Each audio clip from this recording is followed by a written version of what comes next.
Hey guys, Coach Nick Paulson here. I just wanted to quickly go over a drill I like to call two-part swings. Two-part swings meaning that we're going to break the swing down into two key components. The first one is really just about how do you take your step, how do you get to your front foot, and how do you load your hands as you're taking that step. Part two is really just the swing itself, the function of the swing. So what I really like about two-part swings is, let's say you've got a hand load that you're trying to work on. So let's take a hand dropper, for example, who hand droppers, for the most part, they start up here, and when they take their step, their hands tend to drop as they're taking their stride.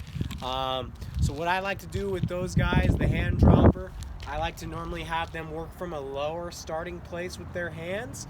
You could be right here, kind of next to your pec, or you could kind of let the bat rest on your shoulder.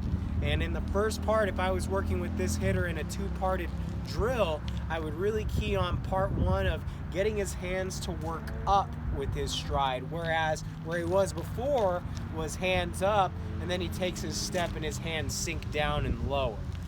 So we're really trying to fight the problem by doing the opposite of the problem.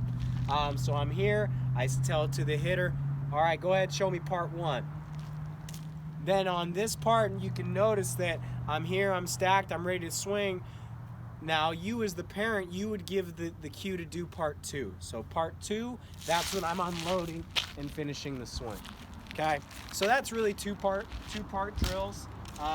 Really just trying to police the mechanics, and really you can use constraints in the same way. So you can see I got my bucket here, I got my tool here. So for example, if I've got a kid who has a problem stepping out, well, one of the first things I like to do is, through experimentation, I'm going to see if he can succeed with an open stance. An open stance meaning that rather than being straight in line with my feet, I'm going to offset my stance to where my front foot is actually closer to this dugout rather than being in line with my back foot. And so I'm going to now, in part one, this hitter's job is, rather than stepping forward, as you can see, if I was to step forward, I would step right on my tool. So rather than stepping forward, I've got to turn and step in and not step on that tool. And once I feel the solid ground rather than the tool, I know that I've done part one right. So let's say we've got both. We've got a kid who steps out and drops his hands. So what am I going to have him do? I'm going to have him start his hands lower with an open stance, and I'm going to see if he can, number one, if that open stance is going to click for him. You know, the open stance isn't necessarily always going to fix a kid who steps out. It could be a completely different issue. If it's fear-based, you could start him open stance, and if he's afraid of the ball, he's going to continue to step out.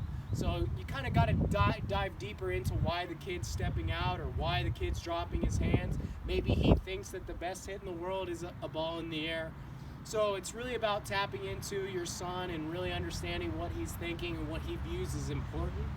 So I'm here, I'm the kid who steps out and drops his hands. So I'm going to start with my hands low and work on stepping in, part one, part two.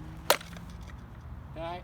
And then, yeah, that's pretty much the way I like to go about two-part swings. It's really about making the goal, not about trying to go fast. It's really about going slow, breaking the swing down into the first part. How am I taking my step? How am I loading my hands? And then from there, if I've done that correctly, the next thing that comes next is probably going to be a pretty good swing. So